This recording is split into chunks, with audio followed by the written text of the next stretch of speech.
নমস্কার, মুন ব্লগে আরও একটি নতুন পর্বে সবাইকে অনেক অনেক স্বাগত জানাই। এখন দুপুরবেলা পর্বটা শুরু করলাম। রান্নাটা ওদিকে হচ্ছে আর রাস্তার দিকে তাকিয়ে আছি। প্রায় 2টো বাজতে যাচ্ছে, মুনের বাবা এখনও বাড়ি আসে না। তো ফোন করেছিল, বললো অনেকটা মাছ রয়ে গেছে, আমি আর বসতে পারছি না, মাছগুলো নিয়ে বাড়ি চলে যাব, প্রচণ্ড রোদ। তো আমি বললাম চলে আসতে। তো রাস্তার দিকে দেখছি বেরিয়ে আসছে কি না। তো যাই হোক, পুরো পর্বটার সাথে থাকুন, আশা রাখছি ভালো লাগবে। আর যারা প্রথমবার দেখছেন তারা চ্যানেলটাকে সাবস্ক্রাইব করে একটু পাশে থাকবেন আমাদের। সকালবেলা বাজারে গিয়ে কিছুক্ষণের মধ্যে আবার চলে এসেছি, এত গরম, প্রচণ্ড রোদ। তো আজকে একাদশীর বাজার, ওটাই ভাবছিলাম যে বাজারটা ভালো যাবে না। অন্য অন্য ব্যবসায়ীরা আসেনি, তাও আজকে মাছ বিক্রি হচ্ছে না।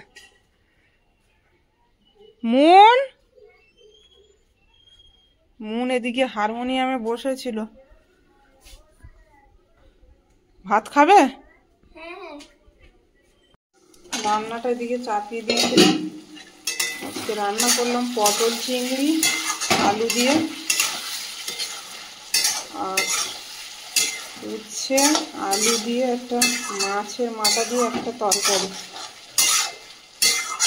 মন বলছে পটল চিংড়ি দিয়ে ভাত খাবো, তরকারিটা হয়ে গেছে, ওকে ভাত দিয়ে দেবো। মাথায় গামছা বেঁধে নিয়েছে, গরম রোদের মধ্যে। মাছ ফিরিয়ে এনেছ?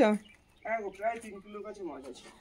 3 কিলো মাছ কি করবে? কাজ করে মাছগুলো কেটে ফ্রিজে রেখে দাও, সব বিগ সাইজের মাছ। এই দেখো, ঘরে রাখো মাছগুলো, তুমি কেটে নাও আগে থেকে। অনেকটা মাছ। নুন খেয়ে বলো ভালো লেগেছে? খাও, আর সব ভাত খেয়ে উঠবে, ঠিক আছে? এতটা মাছ ফিরিয়ে এনেছে আজকের, আর এই গরমের মধ্যে এখন কেটে না নিলে সব নষ্ট হয়ে যাবে। মাছগুলো সব নরম হয়ে গেছে, এত রোদের মধ্যে, আর অনেক বেলা হয়ে গেছে, আর থাকে। তো এতটা মাছ ফিরিয়ে আনা মানে লাভ আজকে হয়নি। লাভের মাছ সব ফিরে এসছে বাড়ি। এতগুলো মাছ ফিরে এসছে, তোমার লাভ হয়েছে আজকে? না, আজকে চালানো লাভ হয়নি গো, শুধু রোদ খাওয়া হয়ে গেছে। একাদশীর বাজার, ভীম একাদশী, আর এই মাছটা কেনা ছিল 110 টাকা কিলো। এখানে তো প্রায় 3-4 কিলো মাছ। 4 কিলো না, এখানে 3 কিলো মাছ আছে। একটা মাছ তো মনে হয় 500 করে ওজন হয়। কি আর করা যাবে। আর আমি কতক্ষণ রোদ সহ্য করবো? ওখানে 1টা বেজে গেছে, আর এই 1টা অবধি রোদ্রে ওখানে কোনো লোক চলাচল করছে না। লোকও তো নেই যে বসে থাকলে বিক্রি হবে। এই গরমের মধ্যে কোনো লোক নেই বাজারে। আমাদের বাজারের একজন লোক, ভদ্রলোক বলছিল যে প্রবাস কিছু মাছ বরফ করে দাও, বিকালে বেচবে। যেহেতু বাজার আজকে খারাপই আছে, তাই বললাম বরফ করে তো বিক্রি করি না, আর বিকালবেলা আর কষ্ট করে আবার আসা সম্ভব হয় না। এই রোদ খেয়ে আবার বিকেলবেলা যাওয়া, সেই এনার্জি আর পাওয়া যায় না। ভাতগুলো খেয়েছিল সকালে? হ্যাঁ, আর এক ধরনের মাছ তো, এইটা 3-4 রকমের মাছ হলে বিক্রি করে বেরিয়ে আসতাম। এক ধরনের মাছ, একটু আইটেম বেশি হলে সেই মাছটা, কালকে যেরকম 5 রকমের আইটেম ছিল, তাড়াতাড়ি হয়ে গেছিল। অনেক রকমের হলে সবাই তো আর একরকম মাছ খায় না। না, তেলাপিয়া মাছ অনেকে পছন্দ করে না। চারাপোনা, সিলাবার, রূপচাঁদ, পাঙস ট্যাংরা, এই ধরনের মাছ হলে, সব ধরনের মাছ হলে তাড়াতাড়ি বিক্রি হয়ে যায়। কিছু করার ছিল না, আজকে কাঁটায় মাছও ছিল না। এদিকে একাদশী, আবার ওদিকে হচ্ছে ঈদের একটা ব্যাপার রয়েছে। কাঁটাগুলো প্রচুর শক্ত তেলাপিয়া মাছ। এই তেলাপিয়া মাছগুলো খুব স্বাদ, বিগ সাইজ মাছ তো, এগুলো কলকাতার দিকে চলে যায় এই মাছগুলো। সারাদিন খেটে আজকে ইনকাম হলো না, কিছু করার থাকে না। আমাদের মাছের ব্যবসাটাই এরকম, কোনোদিন অনেক বেশি লাভ হয়, আবার কোনোদিন একেবারে লাভ হয়ই হয় না, লস করেও বেচতে হয়। পচা জিনিস তো, এ তো রাখাও যাবে না। রাখতে গেলে আরো খরচা ওর পিছনে। বরফ আনতে সেই চাম্পাটি যেতে হবে, এখানে বরফ পাওয়া যায় না, তাই না? তারপরে ক্রিয়েট করতে হয়, অনেক কাজ কাছে, সেসব সরঞ্জাম তো আমাদের নেই। আর বরফ করে তো ব্যবসা করি না কখনো। জ্যান্ত মাছ এনে যদি বরফ করে ব্যবসা করি, সে ব্যবসা কি আর ব্যবসা হলো? কাস্টমারও কেটে যায় তাতে, অনেকটা মাছ। 2-3 পিস হয় তবু নিয়ে আসা যায়। আর আমি আর বসে থাকতে পারছিলাম না, এত গরমে না সহ্য করতে পারছিলাম না, ওর জন্য তোমাকে ফোন করলাম। তুমি বললে নিয়ে চলে এস। করবো, বাইরে যা টানা রোদ, তো আমরা তো ঘরের মধ্যেই থাকতে পারছি না। আর এতক্ষণ বসে আছে সকাল থেকে, এখন এই 2টো বাজতে যায়। আবার বলতে পারি যে বিক্রি করে এসো? মানুষের জীবনটা তো আগে, মাছ আগে। সেটাই হলো কথা। কুকুরগুলোকে এগুলো দিয়ে আসে। তুমি ডাক শুনে চলে এসছে। বাবা এবার মারামারি করবে, গাড়ির ভিতরে না আসো। ওই দেখো ওকে তাড়িয়ে দিতে। কাক দুটো চলে এসছে। সর্বনাশ, তো আসবে। ওই একা খাবে, কাউকে খেতে দেবে না, দেখেছো?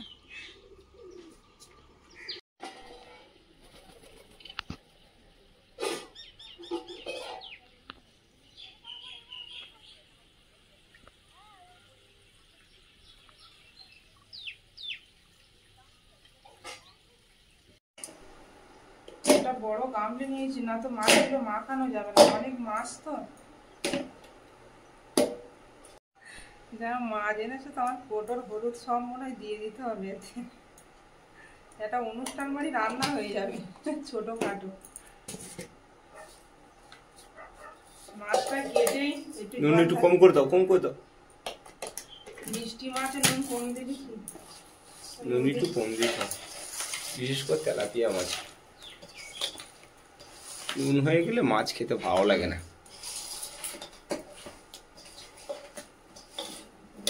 ভাজাও তো খাবে বললে না?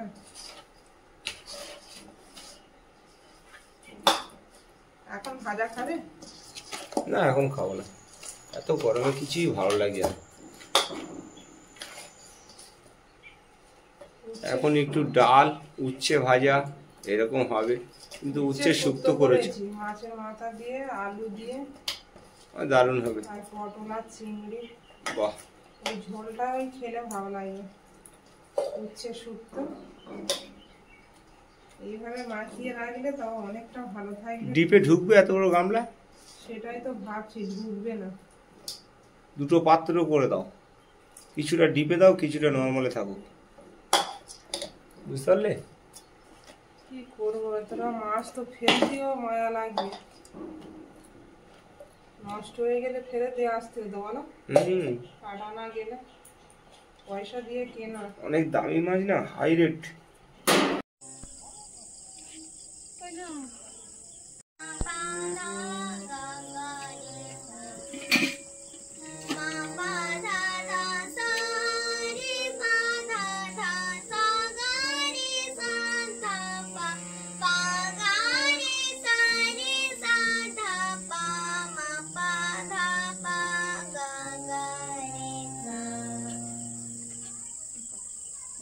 আজকে উঠোনে চলে এসেছি পরিবেশটা নেওয়ার জন্য। নুনও বসে গেছে হারমোনিয়ামে, বাজা মন বাজা, বসে থেকে।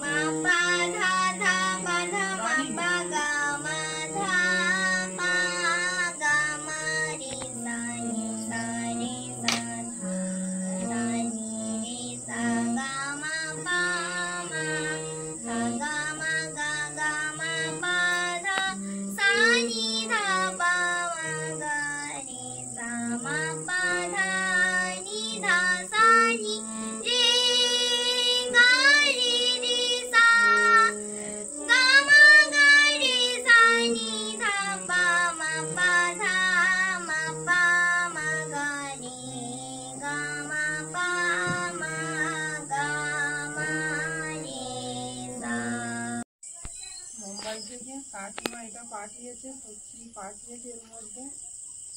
এটা একটা মশলা রাখার পাত্র বলেছে, তো এখন খুলে দেখে নেব। আর যে কোনো জিনিস যে যা পাঠায় আমি সবটাই বন্ধুদের সঙ্গে শেয়ার করি। তো এটাও খুলে এখন দেখবো কি আছে এর মধ্যে।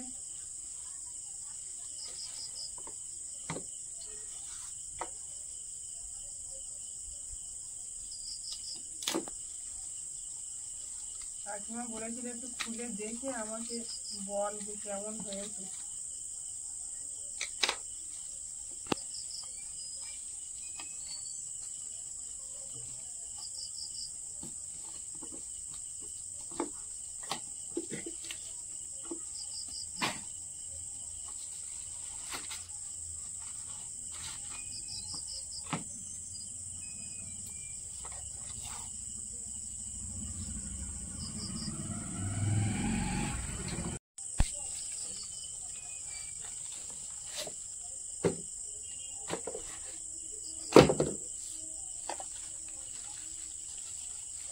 খুব সুন্দর করে প্যাকেট করা।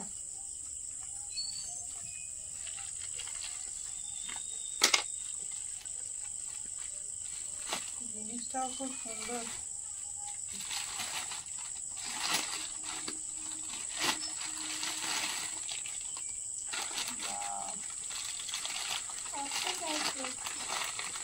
প্যাকেট দেখো।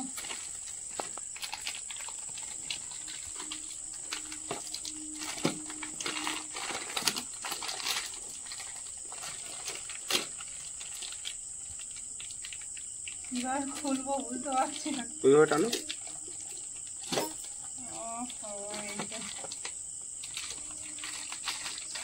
এইটা কাকিমা জিজ্ঞাসা করেছিল কাঁচের কিনা। কাঁচের না এটা?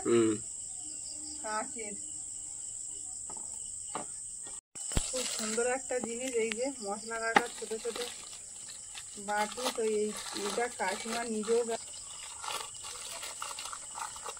কাকিমা বলেছিল 7টা বাটি থাকবে। 7টাই আছে। খুব সুন্দর না? আমি কিন্তু মশলার ফটো দেখেছি এর আগে, এরকম ডিজাইনের দেখিনি। এরকম আলাদা আলাদা বাটি। উপরের ঢাকনাটাও কাঁচের, সব দেখা যাবে কোনটায় কি আছে।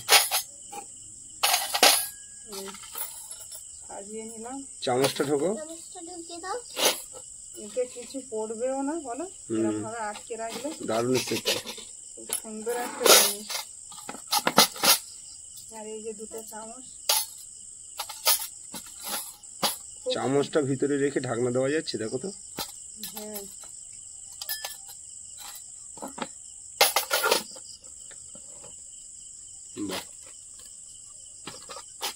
কাকিমা এটা খুব পছন্দ হয়েছে আমার। খুব সুন্দর একটা জিনিস আমাকে গিফট করেছে, তার জন্য তোমাকে অনেক অনেক ভালোবাসা আদর আমার তরফ থেকে। খুব ভালো হয়েছে না এটা? দারুণ দারুণ।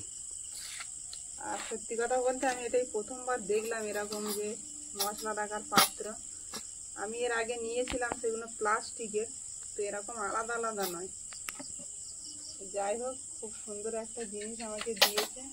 আর এটা আমার বাইরে রান্না করতে যখন আসবো তখন খুব সুবিধা হবে, মশলাগুলো ভরে নিয়ে চলে আসলে, তাই না? বারবার দিতে লাগবে না। টিফিন বক্সের মতো। আর মশলা রেখে আটকে রাখলে কিছু ঢুকতেও পারবে না। এটা খুব ভালো হয়েছে। প্রথমে ভেবেছিলাম টিফিন বক্স মতো। টিফিন বক্সেরও কাজ হবে কিন্তু এটা, জানো? এইগুলো তুলে নিলে এতে ভাতটা নিয়ে যাওয়া যায়, বলো? কাঁচ দেওয়া রয়েছে তো, ভাত নিয়ে যাওয়া যাবে না। কেন? কাঁচ দেওয়ার সঙ্গে কি সম্পর্ক? গরম জিনিস নষ্ট হয়ে যাবে না। এটা মশলার জন্য খুব সুন্দর। কাকিমার চুজটা খুব দারুণ। কাকিমা বলছে যে আমি তো অনলাইনে পাঠাচ্ছি, আমি নিজে দেখে দিতে পারছি না কেমন হবে না হবে। আমি যখন কিনি তখন খারাপ হলে ওটা কেমন হবে একটু দেখে বলো, ওপরটা কাঁচ দেওয়া আছে কিনা। আমি খুলিনি, এখনই খুললাম। আর কাকিমাও দেখে নেবে ভালো করে। এই যে কাকিমা যেরকম অর্ডার দিয়েছিল সেরকম কিনা। এই ওপরটা কাঁচেরই মতো। দারুণ জিনিসটা, সিস্টেমটা খুব ভালো। আর এটা বেশ ভারীও আছে, দেখ। ভারী হবে তো, স্টিলের মধ্যে। যাই হোক, এখন সন্ধ্যাবেলা মুনের তো গান রেওয়াজ হলো, এখনো পড়া বাকি আছে। আর মুন বলছে আমি একটু পেঁয়াজি খাবো, পেঁয়াজি ভেজে দেবো কটা ওর। মনের বাবার আজকে চাও করে দিইনি, এসে বসে গেছে। একদিকে আলু সেদ্ধ ভাত বসিয়ে দিয়েছি, আর মনের জন্য একটু পেঁয়াজি ভেজে দেব। ফ্রাই প্যানে তেল দিয়ে দিয়েছি। মনের বাবা এই গরমে কিছু খেতে চাচ্ছে না, বলছে আলু সেদ্ধ করো, জল ঢেলে রাত্রেবেলা ভাত খাবো। সেই মতো চাপিয়ে দিলাম।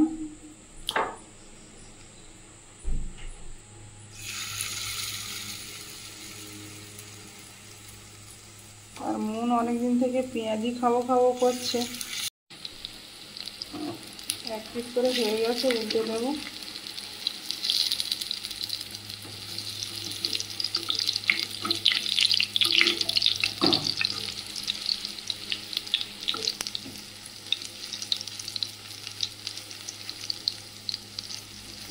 মনের বাবা এসব ভাজাভুজি অতটা পছন্দ করে না, তার জন্য বাড়িতে অতটা বানানো হয় না, খুব ভুল ভবিষ্যৎ বানানো হয় মনের জন্য।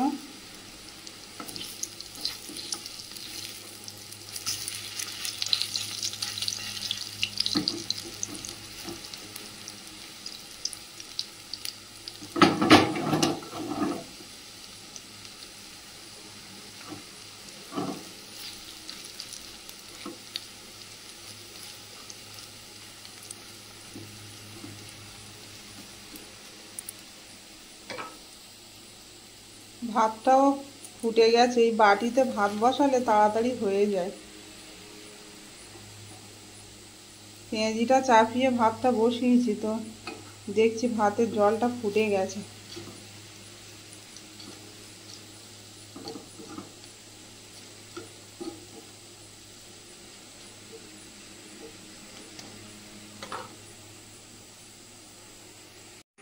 মুনের জন্য পেঁয়াজি আর সস নিয়ে যাচ্ছি। মুন ওদিকে লিখছে।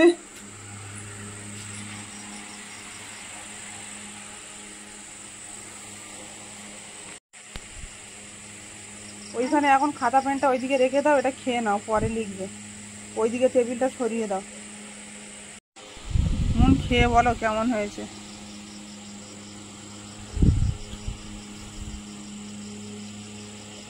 খাও। তুমি খাও। মুনের কিছু বানিয়ে দিলে আগে আমার মুখে দেবে, তারপরে খাবে। দারুণ। এগুলো খেলে আর ভাত খাবে। দুপুরবেলা পটল চিংড়িটা দারুণ লেগেছিল। দুপুরবেলা পটল চিংড়ির কথা বাবা আর মেয়ে ভুলছে না, বলছে রাস্তার ও মাথায় থেকে সেন্ট পাচ্ছি মাংসর মতো। বাবা বলছে আমি আর দুপুরে অল্প খেয়ে তোমাদের জন্য আবার রেখেছি, তোমরা এত মানে ওই পটল চিংড়ির জন্য বলছো। ওনার আমি খুব সুন্দর একটা পরিবেশ উপভোগ করছি, খুবই ভালো লাগছে সময় কাটাতে। এই সময়টায় মন বাড়ি থাকে না, ও চলে যায় টিউশনিতে। তো আজকের শনিবার ছুটি আছে, তাই দুজন খুব গানের আসর জমিয়েছি উঠোনের মধ্যে। ওর বাবা বাড়িতে নেই, একটু বাজারে গেল। মুনের আবদার আমার গলায় গান শুনবে, তো এমন একটা গানের কথা বললো, আমি তো চর্চা করি না, তো আমি 2 লাইন শোনাবো, চেষ্টা করছি, ঠিক আছে? মন শুধু আমার মুখেই গান শুনবে, আমার গলায়। আর ওর গলায় কবে গান শুনবো জানি না, অনেক আশা আমার ওর গলায় গান শোনার। আমি অনেক চেষ্টাও করছি ওর তাড়াতাড়ি এগোনোর জন্য। তো যাই হোক, ও একটা গান শুনতে চাচ্ছে আমার কাছে, গানটা গিয়ে শোনাতে হবে। রাত নামে দু চোখে ঘুম জড়ায়, লাল পরি নীল পরীর কল্পনায়, স্বপ্নেরই দেশেতে চলো যায় একসাথে, যেখানে চাঁদ মামা গান শোনায়। রাত নামে দু চোখে ঘুম জড়ায়, লাল পরি নীল পরীর কল্পনায়, জোনাকি জলে আর নিভে যায়, রাত পাখি আধারে ডেকে যায়, প্রহরে প্রহরে আকাশে ওই দূরে জাগে রে তারারা কি আশায়, জাগে রে তারারা কি আশায়। স্বপ্নেরই দেশেতে চলো যায় একসাথে, যেখানে চাঁদ মামা গান শোনায়, রাত নামে দু চোখে ঘুম জড়ায়, লাল পরি নীল পরীর কল্পনায়। প্র্যাকটিস ছাড়াই আমি গান করি, সেটা মনের জন্য। গানটা ভালো লাগলে মন বলো ভালো হয়েছে, পারলাম গাইতে। তুমি তো অনেক চর্চা করার সময় পাও, কিন্তু আমি এত কাজের ফাঁকে সময়, এগুলো সময় করে চর্চা করতে হয়। তোমার হাতে এখন অনেক সময়, তুমি চেষ্টা করো অনেক দূরে এগোতে পারবে। তো যাই হোক, এখন রান্না বান্নার দিকে যাব, আর অনেকটাই রাত হয়ে গেল, গান বাজনা অনেক হলো, অনেকক্ষণ সময় কাটালাম মুনের সাথে আজকে সন্ধ্যাবেলা। এই সময়টা তো ও থাকে না বাড়িতে। তো পর্বটা এখানেই শেষ করব। পর্বটা যদি ভালো লাগে একটু কমেন্টসে জানাবেন, আর সবাই ভালো থাকবেন, সুস্থ থাকবেন। দেখা হচ্ছে আগামীকাল। নমস্কার। টাটা।